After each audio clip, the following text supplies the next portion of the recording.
نحمده ونصلي على رسوله الكريم اما بعد فاعوذ بالله من الشيطان الرجيم بسم الله الرحمن الرحيم رب اشرح لي صدري ويسر لي امري واحلل عقدة من لساني يفقهوا قولي۔ آج کی اس نشست میں ہم یہ دیکھیں گے کہ اخلاق حسنہ کا کیا ماڈل ہے جو ہمیں دیا گیا، اور اخلاق سیئہ کے بارے میں ہمیں کیا انفارمیشن دی گئی کہ ہمیں جن چیزوں سے اپنے آپ کو بچانا ہے، جن صفات سے، جن خصوصیات سے ہم نے اپنے آپ کو بچانا ہے۔ میں ایک بار پھر ریمائنڈر آپ کو دینا چاہتی ہوں کہ جب کبھی بھی کوئی تربیت کا کام کرنا چاہتا ہے تو اس کو جان لینا چاہیے کہ تربیت کے لیے نمبر ایک جس چیز کی ضرورت ہے وہ تلقین ہے، اور تلقین خود ساختہ نہیں ہونی چاہیے، یعنی وہ بھی آپ کے سیٹ آف بیلیفز کے مطابق ہونی چاہیے۔ اور اسی طرح سے جیسے تلقین جو ہے وہ ایسی نہ ہو جس میں شفقت شامل نہ ہو، محبت اور شفقت کے ساتھ تلقین کرنا لازم ہے۔ دوسری چیز ہے عادت بنانا، یعنی فرض کریں کہ اخلاقی تربیت کے حوالے سے ہم دیکھنا چاہتے ہیں تو سچ کے بارے میں ذمہ داری ہے نا مربی کی کہ وہ سچائی کی تربیت کرے۔ اس کا مطلب یہ کہ پوری لائف کے لیے سچائی کو عادت بنانے کی کوشش کرے کہ بچے کی لائف میں سچائی ہر پہلو سے اس طرح راسخ ہو جائے کہ جھوٹ کی کوئی گنجائش باقی نہ رہے۔ پھر تیسری چیز ہے نصیحت اور وصیتوں کے ذریعے سے تربیت کرنا۔ تو اس کا مطلب یہ ہے کہ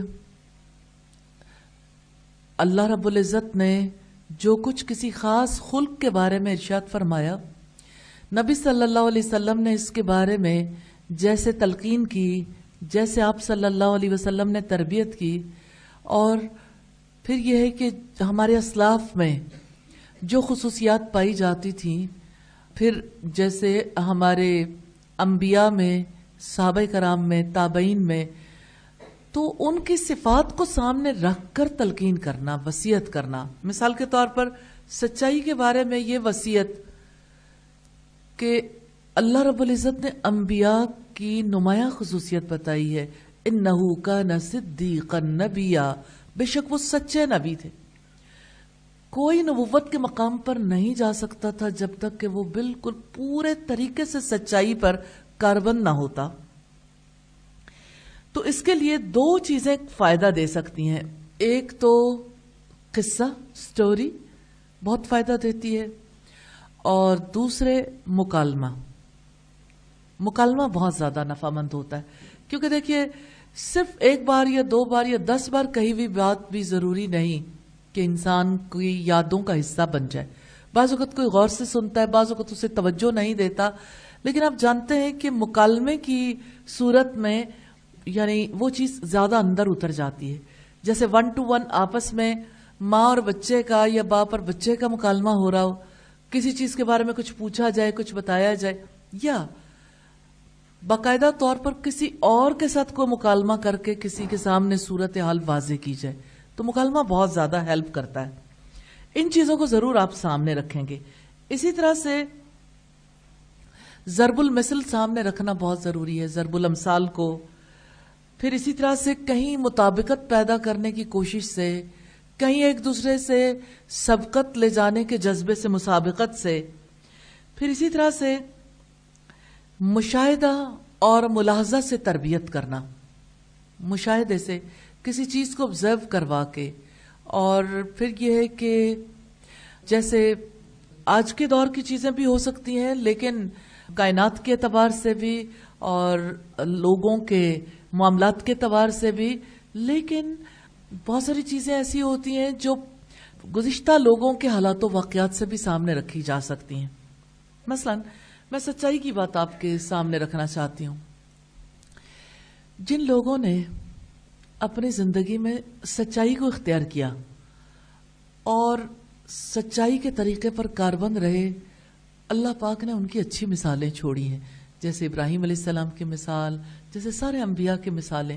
لیکن جن لوگوں نے جھوٹے طرز زندگی کو اختیار کیا، انہوں نے چاہے پانی کا بہت اچھا نظام بنا لیا، انہوں نے اپنی بلڈنگز اچھی بنا لی، اپنے لباس اچھے کر لیے، ان کی مہارتیں بہت اچھی تھیں، آرٹ اینڈ کلچر میں بہت اچھے تھے اگر وہ لوگ اپنی جانب سے، لیکن اللہ پاک نے ان پر پتھر برسائے. تو کوئی میوزیم میں جائے تو ان قوموں کے حوالے سے کتنی چیزیں سامنے رکھ سکتا ہے جنہوں نے سچائی پر اپنی زندگی کی بنیاد نہیں رکھی تھی. مشاہدہ کروانے سے مراد یہ ہے کہ ان چیزوں کا جیسے اللہ کے رسول صلی اللہ علیہ وسلم مشاہدہ کرواتے تھے، اور آپ صلی اللہ علیہ وسلم ایسے علاقے میں ٹھہرنا بھی نہیں دیتے تھے جہاں پر عذاب نازل ہوا. تو اللہ کا عذاب آتا ہی اسی بنیاد پر ہے کہ کوئی حقیقی راستہ اختیار کرتا ہے یا غیر حقیقی، سچا یا جھوٹا طرز زندگی اختیار کرتا ہے. اب یہ ڈیپینڈ کرتا ہے لیول پر، کس کا لیول کتنا ہے.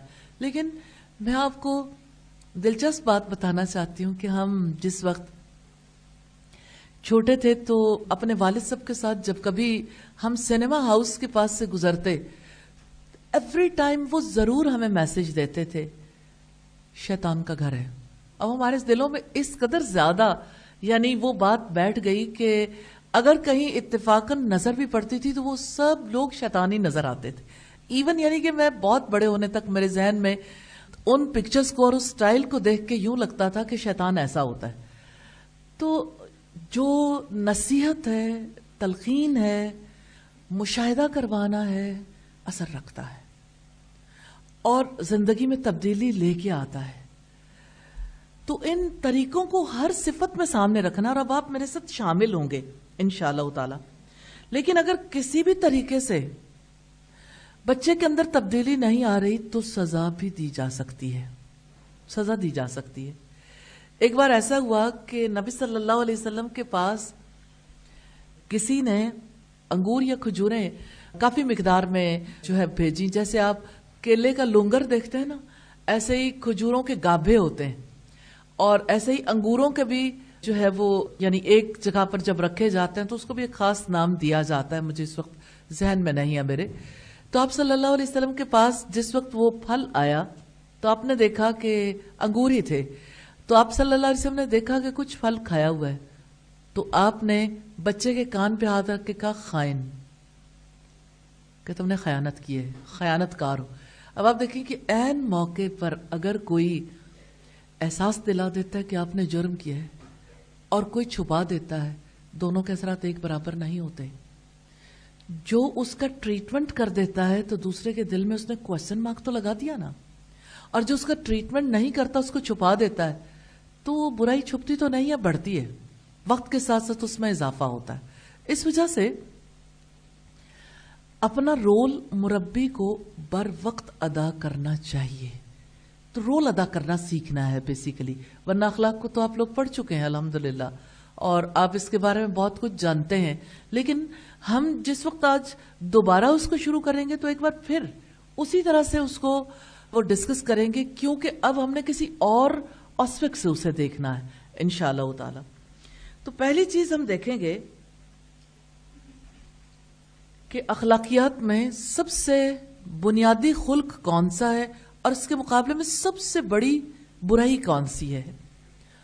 تو ہم دو چیزوں کو اکٹھے دیکھیں گے، سچ اور جھوٹ. تو پہلے ہم یہ دیکھیں گے سچائی کیا ہے، سچ کی حقیقت کیا ہے، سچ کی قسمیں کیا ہیں، اور پھر یہ ہے کہ سچ کیوں بولنا ہے اور سچائی کا فائدہ کیا ہے. تو میں اس کو پھر ایک دفعہ شروع کرنے سے پہلے یہ کہنا چاہتی ہوں، مربی کا، والدین کا عمل سب سے زیادہ اثر انداز ہوتا ہے، الفاظ سے زیادہ عمل کی ضرورت ہے. تو صاحب عمل ہونا بہت ضروری ہے. اس لیے اپنے عمل کی کوالٹی کو بہتر بنانے کے لیے ہم دوبارہ اسی جگہ سے شروع کریں گے. پہلی بات جس بارے میں جان لینی چاہیے کہ سچائی کا تعلق محض زبان سے نہیں ہے. سچائی کا تعلق دل سے بھی ہے اور سچائی کا تعلق اعضاء سے بھی ہے. جیسے زبان بھی ایک عضو ہے، زبان بھی سچ بولتی ہے، لیکن انسان کی آنکھیں، انسان کا فیس، انسان کی باڈی لینگویج، انسان کے جیسچرز، انسان کا طرز عمل، انسان کا دوسروں سے معاملہ، سب چیزیں جو ہیں سچائی یا اس کے مقابلے میں جھوٹ کے زمرے میں آ سکتی ہیں. سم ٹائمز ایسا ہوتا ہے کہ آپ بظاہر ایک ایسی بات کر رہے ہو جو جھوٹ نہیں ہے، لیکن اصلاً وہ سچ بھی نہیں ہے، کیونکہ وہ اصل ریالٹی کے ساتھ میچ کرنے والی بات نہیں ہے. اس لیے ہم ضرور دیکھیں گے کہ سچ کا تعلق اگر دل کے ساتھ ہو تو دل کی سچائی کیا ہے، زبان کے ساتھ ہو تو زبان کی سچائی کیا ہے، اور اگر اعضاء کے ساتھ ہے تو اعضاء کی سچائی کیا ہے. لیکن فوکس اخلاقی تربیت کرنے والے کے لیے یہی رہنا چاہیے کہ بچے کو کیا سکھانا ہے. بچے کو سچ سکھانا ہے، اور یہ کہ سچ کیوں بولنا ہے. سچ اس لیے بولنا ہے کہ سچ ہی اس دنیا کی اصل ریالٹی ہے. اور اللہ کے رسول صلی اللہ علیہ وسلم جب رات میں اٹھتے تھے تو اپنے رب کے سامنے اس بات کا اظہار کرتے تھے، اللہم انت الحق، اللہ تیری ذات حق ہے. حق کہتے ہیں حقیقت، حقیقت کہتے ہیں سچائی کو، الٹیمیٹ ٹروتھ. تو اس دنیا کی اصل سچائی اللہ کی ذات ہے. اور سچ اس لیے بولنا ہے کہ اللہ تعالیٰ نے سچے لوگوں کا ساتھ دینے کا حکم بھی دیا ہے. جیسا کہ رب العزت نے فرمایا، یا ایھا الذین آمنوا اتقوا اللہ وکونوا مع الصادقین، اے ایمان والو اللہ سے ڈر جاؤ اور سچے لوگوں کے ساتھی بن جاؤ. سورۃ توبہ کی آیت نمبر 119 ہے. سچ اس لیے بولنا ہے کہ سارے نبی سچے تھے. جیسے سیدنا ابن عباس نے بیان کیا کہ جب یہ آیت نازل ہوئی، آپ اپنے خاندانی قرابت داروں کو ڈراتے رہو، وَأَنذِرْ عَشِيرَتَكَ الْأَقْرَبِينَ، کہ آپ اپنے قریبی رشتہ داروں کو ڈراؤ. تو نبی کریم صلی اللہ علیہ وسلم صفا پہاڑی پر چڑھ گئے، پکارنے لگے، اے بنی فار، اے بنی عدی، اے قریش کے دوسرے خاندان والو، سب جمع ہو سکے. کوئی خود نہیں آیا تو اس نے اپنا کوئی چودھری بھیج دیا یا اپنا کوئی نمائندہ بھیج دیا تاکہ معلوم ہو کہ بات کیا ہے. ابو لہب قریش کے دوسرے لوگوں کے ساتھ مجمع میں تھا. نبی صلی اللہ علیہ وسلم نے خطاب کر کے فرمایا، تمہارا کیا خیال ہے اگر میں تم سے کہوں کہ وادی کے یعنی پہاڑ کے پیچھے ایک لشکر ہے، وہ تم پر حملہ کرنا چاہتا ہے، کیا تم میری بات سچ مانو گے؟ سب نے کہا ہاں، ہم آپ کی تصدیق کریں گے، ہم نے ہمیشہ آپ کو سچا پایا. یہ واقعہ اگر کسی بچے کو سنایا جائے کہ ایک وقت ایسا تھا جب اللہ کے رسول صلی اللہ علیہ وسلم نے سب کو صفا پہاڑی پر بلوایا اور پوری طرح سے آپ کال دے کے کہیں فلاں قبیلے کے لوگ، فلاں فلاں فلاں، اور سب جمع ہو گئے. اور اللہ کے رسول کہتے ہیں اگر میں تمہیں کوئی بات کہوں تو میری بات کو سچ مانو گے؟ تو سب نے کہا ہاں، کہ آپ کو ہم نے سچا پایا. اس موڑ پر بچے کو سمجھانے کی کتنی زیادہ ضرورت کہ سچے کی بات پر سب بیلیو کرتے ہیں اور جھوٹے کی بات پر کبھی کوئی بیلیو نہیں کرتا. اور یہ کہ نبی صلی اللہ علیہ وسلم پر جو اعتماد تھا لوگوں کا، وہ بھی اسی وجہ سے کہ آپ صلی اللہ علیہ وسلم ہمیشہ سچ بولتے تھے. نبوت سے پہلے بھی آپ صادق کے نام سے معروف تھے. پھر آپ صلی اللہ علیہ وسلم نے انہیں دعوت دی. صحیح بخاری کی 4770 نمبر روایت سے ہمیں پتہ چلتا ہے کہ ابو لہب نے کیا کہا، اور آپ صلی اللہ علیہ وسلم نے جو دعوت تھی وہ کتنے بھرپور انداز میں دی. لیکن اتنا واقعہ بھی بچے کے لیے کافی ہے انیشلی کہ آپ صلی اللہ علیہ وسلم کی بات پر لوگوں نے کیوں بیلیو کر لیا، حضرت عیسیٰ کی بات پہ کیسے بیلیو کیا. اسی طرح سے باقی انبیاء کی مثالیں بھی آپ دے سکتے ہیں، لیکن اس کو منظر میں لا کے، کیونکہ بچہ منظر کشی سے زیادہ سیکھتا ہے، بڑا بھی ایسے ہی زیادہ اچھا سیکھتا ہے. تو بچے کو یہ سکھانا بہت زیادہ ضروری ہے سچائی کا فائدہ کیا ہے. آپ سچ بولو گے تو آپ کو کیا نفع ہوگا؟ تو پہلا فائدہ ہے دل کا اطمینان ہے. جیسے نبی صلی اللہ علیہ وسلم نے فرمایا وہ چیز چھوڑ دو جو تمہیں شک میں ڈالے اور اسے اختیار کرو جو تمہیں شک میں نہ ڈالے. یقیناً صدق اطمینان ہے دل میں اور کذب اضطراب ہے. تو آپ صلی اللہ علیہ وسلم نے بتایا کہ سچائی جو ہے وہ دل کا اطمینان ہے. اس وجہ سے شک والی بات بھی نہیں اختیار کرنی، اس کو چھوڑ دینا. بچوں کی تربیت میں خصوصی طور پر اس بات کو پیش نظر رکھنا انتہائی ضروری. کوئی ایک بھی شک والی بات زندگی میں رہ گئی تو اس کی وجہ سے سچائی خراب ہو جائے گی. اس بات کی ریئلائزیشن دینا بہت ضروری ہے کہ ایک طرز عمل کا اثر پوری شخصیت پر پڑتا ہے. اس لیے آپ نے فرمایا دع ما یریبک الی ما لا یریبک. اس چیز کو چھوڑ دو جو تمہیں شک میں ڈالے، اس کو اختیار کر لو جو تمہیں شک میں نہیں ڈالتی. اور حق کو شک کبھی خراب نہیں کر سکتا. شک اور حق کیا ہے؟ صداقت، سچائی. الحمدللہ. اسی طرح سے دوسرا فائدہ یہ ہے کہ سچ نیکی کی طرف بلاتا ہے، نیکی جنت کی طرف لے جاتی ہے. یہ بات کتنی امپورٹنٹ ہے، یہ نبی صلی اللہ علیہ وسلم کی حدیث ہے بخاری کی 6094 نمبر پر. ہم بہت ساری احادیث، بہت سارے ریفرنسز یہاں پہ کوڈ ضرور کریں گے، لیکن بہت ساری باتیں یہاں پہ ہم ڈیٹیل میں بتائیں گے تو ہم ایک نشست میں سب کچھ کرنے کی پوزیشن میں نہیں آئیں گے. اس لیے میں نے وہ اصل فکرہ آپ کے سامنے رکھ دیا کہ سچ جنت کی طرف لے کے جاتا ہے، اس لیے سچ بولنے کی ضرورت ہے.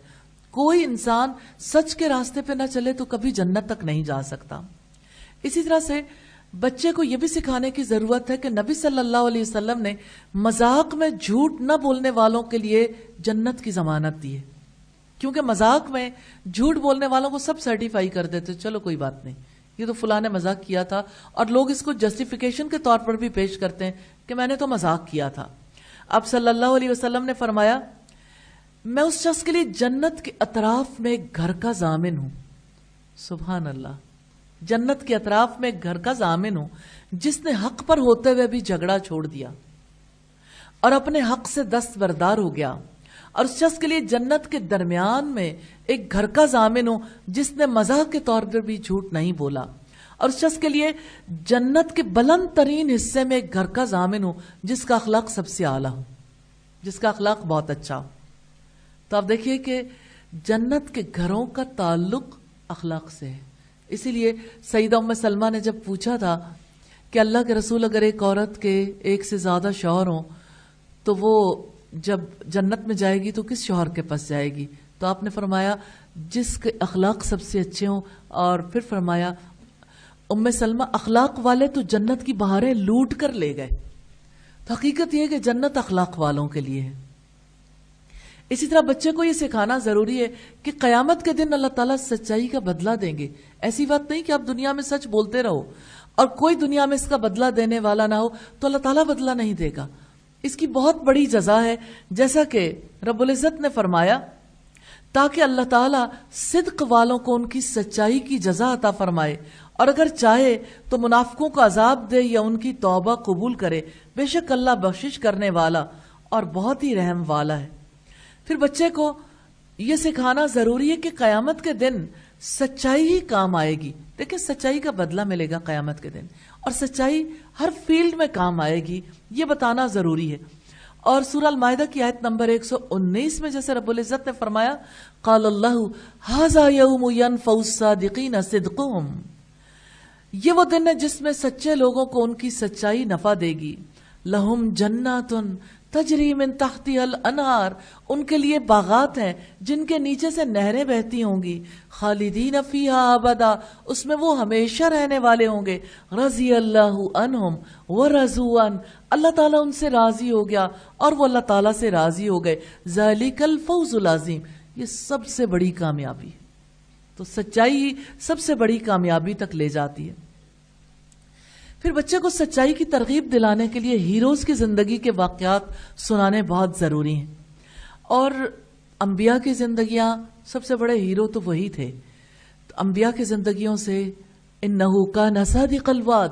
اسماعیل علیہ السلام کے بارے میں اللہ تعالیٰ نے فرمایا وہ وعدے کے سچے تھے، اپنے قول میں، اپنے فعل میں، اپنے وعدوں میں سچے انسان تھے. محمد رسول اللہ صلی اللہ علیہ وسلم اور سارے انبیاء سچے تھے.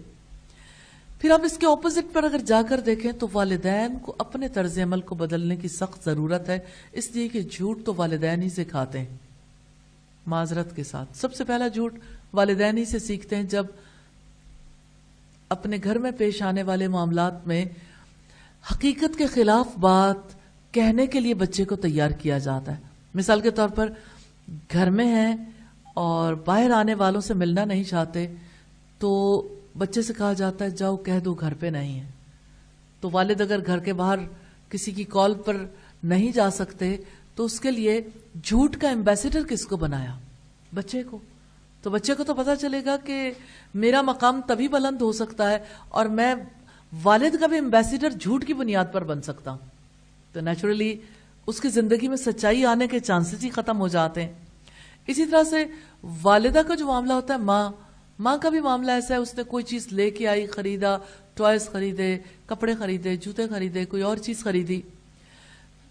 تو اب آپ دیکھیے کہ نارملی تو شروع میں ایسا ہوتا ہے جب بچے چھوٹے ہوتے ہیں تو خواتین کو اپنے میکے سے بہت محبت ہوتی ہے. شوہر کے پیسوں سے بھی کچھ خرید کر لائیں تو فوری طور پر اس کے سامنے رکھتی ہیں کہ یہ مجھے میرے میکے سے گفٹ آیا. اور اسی طرح سے جیسے یعنی بہت ساری اپنی اور اپنے خاندان کی سربلندی کے لیے جھوٹ بولے جاتے ہیں. اور پھر یہ کہ جیسے بچوں کے ساتھ بھی اور بڑوں کے ساتھ بھی قیمتیں غلط بتائی جاتی. جوائنٹ فیملی سسٹم میں ایسا سلسلہ خاص طور پہ ہوتا ہے کہ چیز کی قیمت کچھ اور ہے، کچھ اور بتائیے. اب بچہ جو ساتھ شاپنگ کرنے بھی گیا ہوا تھا اس نے کیا لرن کیا؟ اس کو پتہ لگتا ہے کہ ہیں کواکب کچھ نظر آتے ہیں، کچھ دیتے ہیں یہ دھوکہ بازیگر کھولا. تو ان کو لگتا ہے کہ جیسے یہی بازیگری جو ہے نا اصل زندگی، تو اپنی زندگی میں وہی کچھ لرن کر جاتے ہیں. تو بچے غیر محسوس طور پر سب کچھ امیٹیٹ کرتے ہیں، اپنے ماں باپ سے سیکھتے ہیں اور ماں باپ انہیں جس طرح کی سچویشن میں ڈالتے ہیں اور ماں باپ سچویشن میں ڈال کر سکھاتے ہیں. یعنی ان سے وہ کام کروا کے ان کے اندر جھوٹ کو پختہ کرتے ہیں. تو جب تک پیرنٹس نہیں بدلیں گے بچہ نہیں بدلے گا. بچے کو بدلنا چاہتے ہیں اپنے طرز عمل کو بدل دیں. ہر مربی کے لیے لازم ہے جو دوسروں کی تربیت کرنا چاہتا ہے کہ وہ پہلے اپنے طرز عمل کو بدل دے. اللہ پاک نے فرمایا ان اللہ لا یغیر ما بقوم حتی یغیروا ما بانفسہم. بے شک اللہ تعالیٰ کسی قوم کے حالات نہیں بدلتا جب تک کہ لوگ اپنے حالات خود نہیں بدلتے. تو اللہ کی مدد بھی تب آتی ہے، اللہ تعالیٰ کی طرف سے توفیق بھی اسی کے مطابق ملتی ہے، پہلے خود بدلنا پڑتا ہے. اور پھر آپ دیکھیں کہ ہمارا اجتماعی فریضہ ہے کہ ہم اپنی نسلوں کو سچائی سکھائیں اور ان کی زندگیوں سے جھوٹ کو ختم کریں. تو اب آپ دیکھیں کہ ایک استاد کو بھی سچا بننا ہے، پیرنٹس کو بھی سچا بننا ہے، سوسائٹی کے افراد کو بھی سچا بننا ہے. تجارت میں سچ کیوں کہ اللہ پاک نے کس طرح اپنے نبی کی زبان سے کہلوایا سچا تاجر اللہ کے عرش کے سائے تلے ہوگا جس دن کوئی سایہ نہیں ہوگا. تو کہیں بھی حقیقت کے خلاف کوئی بات بیان نہیں کرنی. خلاف واقعہ بات سامنے رکھنے سے دوسرے کے ذہن میں جو امیج بنتا ہے ظاہر ہے کہ وہ حقیقی امیج نہیں بنتا. تو کسی کے ذہن میں بننے والے امیج کو دیکھیں. آپ تو کہتے ہیں کہ آپ نے جھوٹ نہیں بولا، لیکن دوسرے کے ذہن میں جا کے کیا نقشہ بنا. سم ٹائمز ایسا ہوتا ہے کہ ہم اصل بات کو چھوڑ کے کچھ ایسی بات کر دیتے ہیں جو جھوٹ بھی نہیں ہوتی، لیکن دوسرے کے ذہن میں نقشہ جو کچھ جا کے بنا ہے آپ نے وہی بات کہی ہے اور وہ خلاف واقعہ ہے تو وہ جھوٹ ہے. پھر آپ دیکھیے کہ اگر بچوں کو سچائی سکھانا چاہتے ہیں تو اس کا بہت بڑا ذریعہ اگر والدین کا اپنا طرز عمل ہے تو دوسری بڑی چیز جو ہے اللہ تعالیٰ کی ذات، صفات اور قدرت کی پہچان ہے. اللہ تعالیٰ کے ساتھ کنیکٹیوٹی، کیونکہ سب سے سچی ذات وہ ہے. اس کی ذات کے ساتھ تعلق کی وجہ سے بچہ جو ہے وہ سچائی سیکھ سکتا ہے. میں سمجھتی ہوں ایک چیز جو ہے وہ بہت زیادہ ضروری ہے بچے کے سامنے رکھنا، سورج اپنے وقت پہ نکلتا ہے. صبح ہوتی ہے اور سورج نکلتا ہے، شام ہوتی ہے سورج غروب ہوتا ہے. سورج شام کو کیوں نہیں نکلتا؟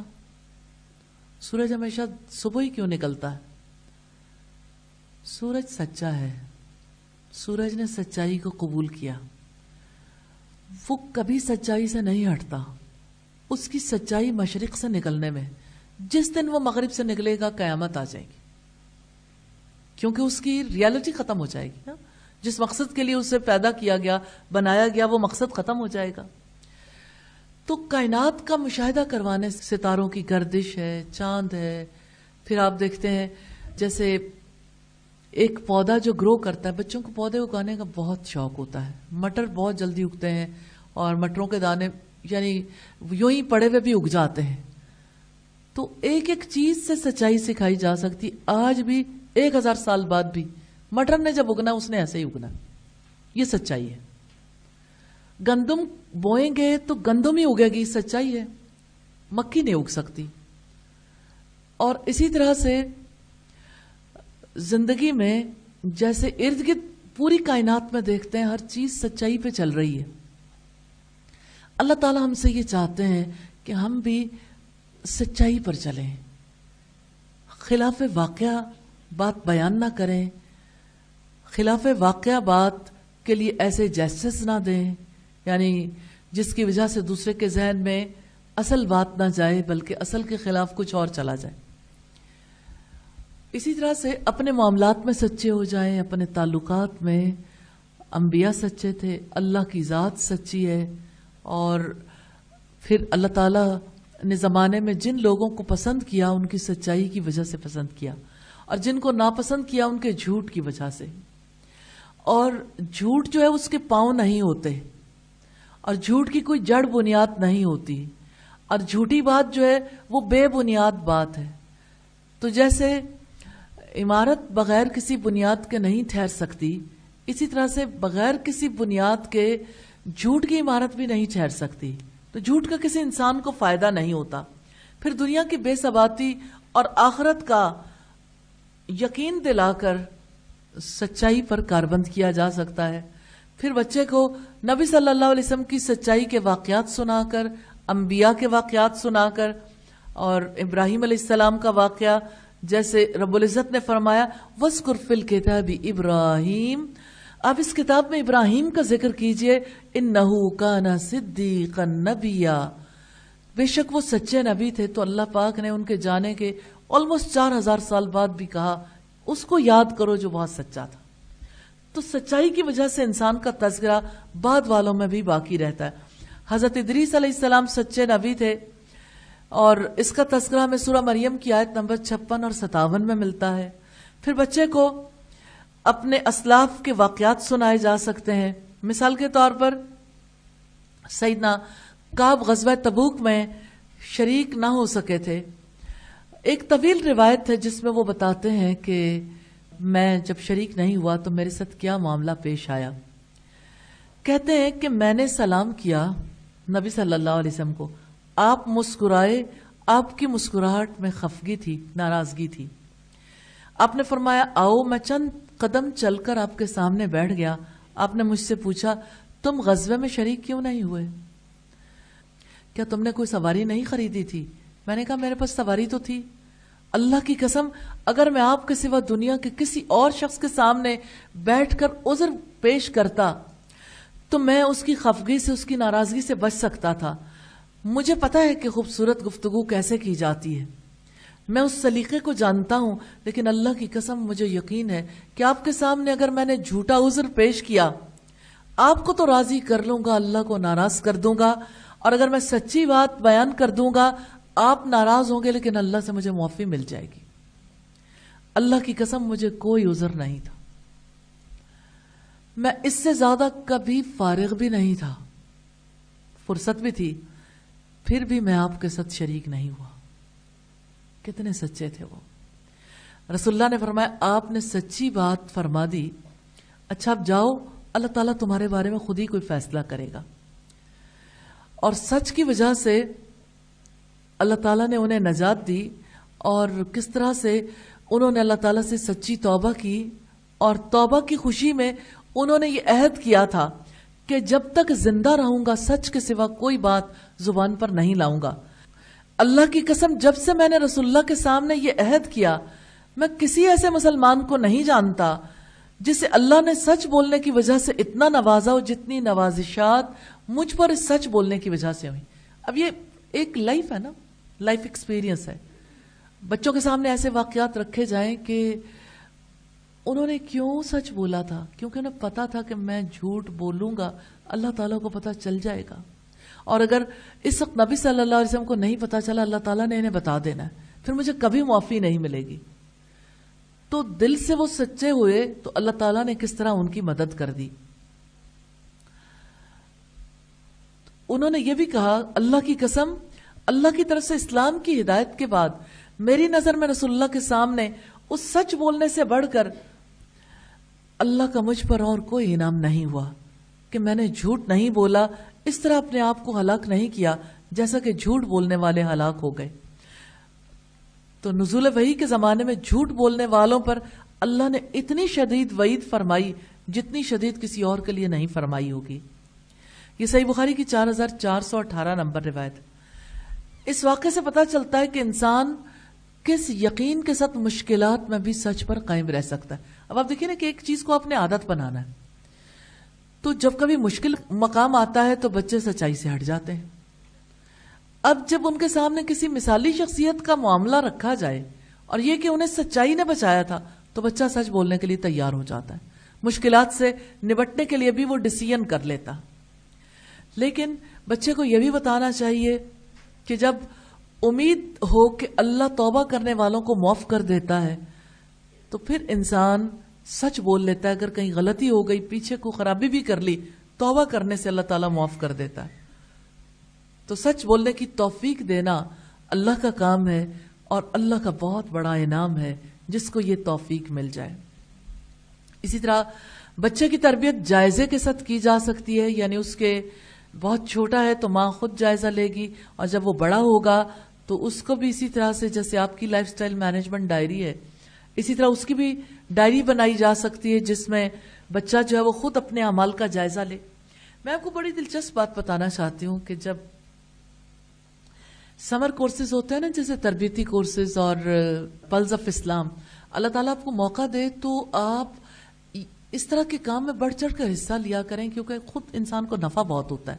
میں نے اپنی زندگی میں دیکھا کہ جتنا زیادہ مختلف لیول کے لوگوں کو سمجھایا بتایا, ان کی زندگی میں جب چینج آئی, ریئلی اس سے بڑی کوئی خوشی نہیں, اس سے بڑی کوئی خوشی نہیں الحمدللہ. اور یہ تو دنیا ہے اور آخرت تو پھر ظاہر ہے, اسی کی امید میں تو ہم دنیا میں بھی یہ کام کرنے کی کوشش کرتے ہیں. تو خیر ہم نے ایک سمر کورس کروایا تو اس میں بچوں کو جب سکھانا تھا, اور یہ ٹین ایجر بچے تھے, چھوٹے بچوں کا بھی گروپ تھا, لیکن ٹین ایجرز کے اوپر میں ایفیکٹ بتانا چاہتی ہوں کہ ان کو جس وقت ہم یعنی اخلاقی تربیت بھی کر رہے تھے, ان کی ایمانی تربیت بھی اور ان کے دیگر معاملات میں بھی ان کی تربیت ہو رہی تھی, تو ہم نے یوں کیا کہ جیسے نوٹس بورڈز ہے نا, تو ایک بڑا نوٹس بورڈ بنایا جس میں ان کی ڈیلی ایکٹیویٹی کا جائزہ انہوں نے خود لینا تھا. اس کے لیے ہم نے کی بنا دی کہ آپ کا کیا طرز عمل کیسا ہو جس کی وجہ سے آپ اپنے آپ کو کیسے مارک کرو گے. ڈیلی خود آ کے اپنے آپ کو کبھی بلیک سٹار دینا, کبھی گولڈن سٹار. تو سٹار دینے سے تو یہ پتا چلتا ہے کہ ہاں کلی طور پر ایک کام ہوا یا نہیں ہوا.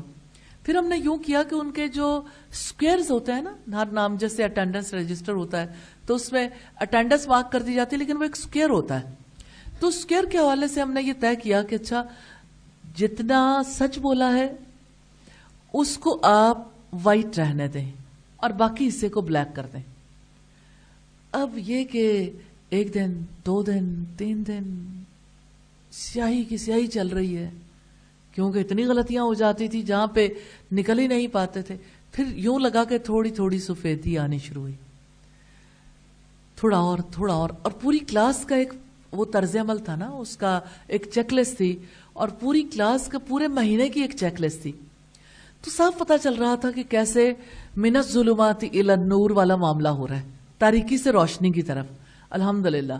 اور لوگ خود اپنے آپ کو ہر روز دیکھتے تھے تو انہیں اپنے آداب کے لحاظ سے، اخلاق کے لحاظ سے، حقوق و فرائض کے لحاظ سے، نمازوں کے لحاظ سے، تو خود یعنی مسابقت کی ایک اس میں جب شامل ہوئے، دوڑ میں شامل ہوئے، تو اس کی وجہ سے کوئی بھی پیچھے نہیں رہتا تھا. جس نے اپنا نشان نہیں لگایا وہ بھی سامنے آ رہا ہے، اور جو جا کے لگا رہا ہے وہ بھی سامنے آ رہا ہے. تو اس میں سب لوگوں کو اپنی اپنی فکر لاحق ہو گئی. حقیقت یہ ہے کہ محاسبہ دل کی عبادت ہے، اور یہ محاسبہ کرنا اور جائزہ لینا ابتدا سے ہی سکھانا چاہیے. پھر اسی طرح سے بچے کو یہ بتانا چاہیے کہ آپ کے ارادوں سے کچھ نہیں ہوگا جب تک کہ اللہ نہ چاہے. اس لیے اللہ سے دعا کرنی بہت زیادہ ضروری ہے. تو بچے کو سچائی کی دعا بھی سکھانی چاہیے. نبی صلی اللہ علیہ وسلم کی بہت پیاری دعا ہے نا، رب اعنی ولا تعن علی، اے میرے رب میری مدد فرما، میرے خلاف کسی کی مدد نہ فرما. اسی کا اگلا حصہ ہے کہ اے میرے رب میری توبہ قبول کر، میرا گناہ دھو دے، میری دعا قبول کر، میری حجت ثابت کر دے، میری زبان کو سیدھا کر دے، یعنی سچائی کے ساتھ اسے بات کرنے کی توفیق دے، میرے دل کو ہدایت دے، اور میرے سینے کا حسد نکال دے. تو اللہ سے صدق کے لیے، سچائی کے، یا اللہ میرے دل کو سیدھا کر دے، میری زبان کو سیدھا کر دے. سچائی کی دعا ضرور کرنی چاہیے. یہ ترمذی کی 3551 نمبر روایت. پھر اسی طرح سے جھوٹ سے بچانا بہت ضروری ہے. بچے کو جھوٹ کی حقیقت سکھانی چاہیے. جھوٹ میں کون کون سی باتیں شامل ہیں؟ جھوٹی گواہی دینا، جھوٹی قسم کھانا، مذاق میں جھوٹ بولنا. بچے اور بڑے لوگوں کو ہنسانے کے لیے جھوٹ بولتے ہیں. تو بچے کو یہ سکھانا ہے کہ جھوٹ نہیں بولنا، کیونکہ اللہ تعالیٰ جھوٹ کو سخت ناپسند کرتے ہیں. اور یہ کہ انسان جھوٹ بولتا رہتا ہے حتیٰ کہ یہ جھوٹ اسے جہنم میں لے جاتا ہے. جیسے سچائی جنت تک لے جاتی ہے، ایسے ہی جھوٹ جہنم تک لے جاتا ہے.